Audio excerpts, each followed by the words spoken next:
வணக்கம், வாழ்க வளமுடன். எல்லா போலும் செந்தூர் முருகனுக்கு.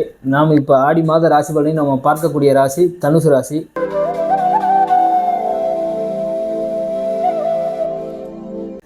தைரியமிக்க தனுசு ராசி அன்பர்களே, 3ஆம் இடத்தில் உங்களுக்கு ராகு சனி இணைவு பெற்றிருப்பதால் முயற்சி செய்தால் வெற்றி அடையும். சிறிது தாமதம் கிடைக்கும். சூழ்ச்சி முறையில் நீங்கள் முயற்சி செய்கிற மாதிரி இருக்கும் இந்த காலகட்டத்தில்.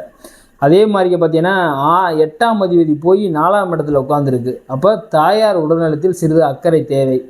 அதுவும் சந்திரன் போய் 8ல் உட்காந்துருக்கு. அது தனி பிரயாணங்கள் மூலியம் உங்களுக்கு ஆதாயம் உண்டு. ஒரு ஒரு ஒரு விஷயம் ட்ரை பண்ணணும் அப்படின்னு நீங்கள் நினச்சி அப்படின்னா பிரயாணம் பண்ணி ஒரு இடத்துக்கு போய் ஒரு காரியம் நடக்கும்னு நினச்சிங்கன்னா ஒரு வெகு தூரம் போய் நம்ம செய்யும்போது அது கொஞ்சம் சக்ஸஸ்ஃபுல்லாக நடக்கும்.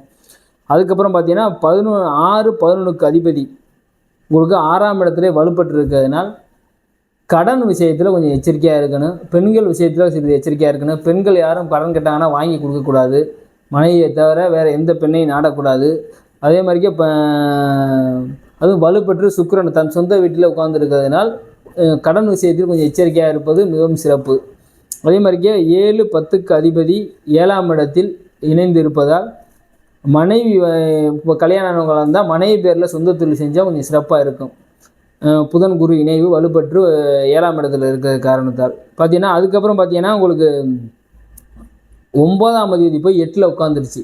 பங்காளி வகையால் நீங்கள் ஒத்துழைப்பு ஏதாவது ஒரு பாகப்பிரிவினை, ஏதோ ஒரு சொத்து பிரச்சனை, ஏதோ ஒரு இணக்கம் இந்த மாதத்தில் கொஞ்சம் சங்கடமாக இருக்கும். அது 8ல் போய் மறைஞ்சிருச்சு. கொஞ்சம் எச்சரிக்கையாக இருப்பது மிகவும் சிறப்பு.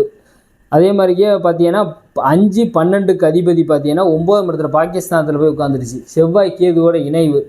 அப்போ நீங்கள் இந்த காலகட்டத்தில் பார்த்தீங்கன்னா பூமி சம்மந்தமாக ஏதோ ஒரு பத்திரமோ இல்லை வேறு எதுவும் இடங்கன்னா வாங்குற மாதிரி எச்சரிக்கையாக இருங்க. ஒரு பிரச்சனையை கொடுக்கும், ஒரு டாக்குமெண்ட் இஷ்யூவை கொடுக்கும்.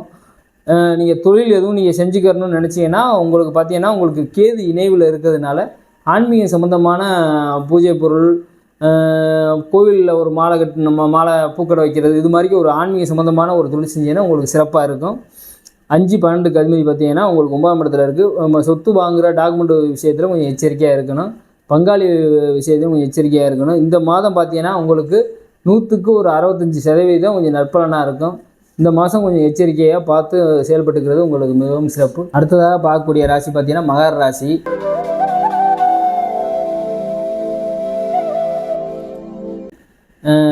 ஆன்மீகம் நாட்டம் கொண்ட மகர ராசி அன்பர்களே, ராசிக்கு 2ஆம் இடத்தில் சனி வலுப்பெற்றிருப்பதால் அந்த காலகட்டத்தில் குடும்பம் அமையும். பொருளாதாரத்தில் நல்ல நிலைமை உண்டாகும். அதே மாதிரிக்கே 7ஆம் அதிபதி பார்த்தீங்கன்னா 3ஆம் இடத்தில் இருப்பதால் மனைவி சொல் பேச்சு கேட்டு முயற்சி செய்வது நல்ல வெற்றியை கொடுக்கும். அதே போல் 5-10க்கு அதிபதி 5ல் இருப்பதால் வலுப்பெற்றிருக்கு. சுக்கிரன் நல்லா வலுப்பெற்றிருக்கிறதால் குலதெய்வர்கள் மிக சிறப்பாக இருக்கிறது. இந்த காலகட்டத்தில் சுக்கிர திசை உங்களுக்கு கால சாதகத்தில் சுக்கிர திசை நடந்தால் மிகவும் சிறப்பாக இருக்கும். குலதெய்வர்கள் மிக சிறப்பாக இருக்குது, நல்ல பலனை தரும். 6-9க்கு அதிபதி 6ல் வலுப்பட்டிருப்பதால் கடன் விவகாரத்தில் கொஞ்சம் எச்சரிக்கையாக இருங்க.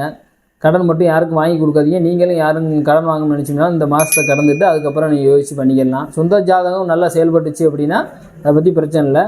ராசிக்கு இப்போ இந்த நேரத்தில் கடன் வாங்கினீங்கன்னா கொஞ்சம் சிக்கலில் மாற்ற மாதிரி இருக்கும். 8ஆம் அதிபதி 7ல் இருப்பதால் மனைவி அல்லது கணவன் மூலியம் சிறு விபத்துகள் வரலாம்.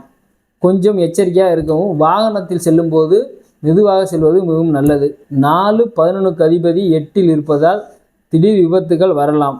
மிகவும் எச்சரிக்கை தேவை. அதேபோல் செவ்வாய் கேது இணை இருப்பதால் காலையில் எழுந்து முருகன் கோவிலுக்கு விநாயகர் கோவிலுக்கு சென்று உங்கள் பணியை நாள்தோறும் பணியை தொடங்குவது மிகவும் நல்லது. கோயில் இறை வழிபாடு இந்த மாத காலகட்டத்தில் நீங்கள் நடந்து கொள்வது மிகவும் சிறப்பாக இருக்கும். நன்றி, வணக்கம். வாழ்க வளமுடன், வாழ்க வளமுடன், வாழ்க வளமுடன்.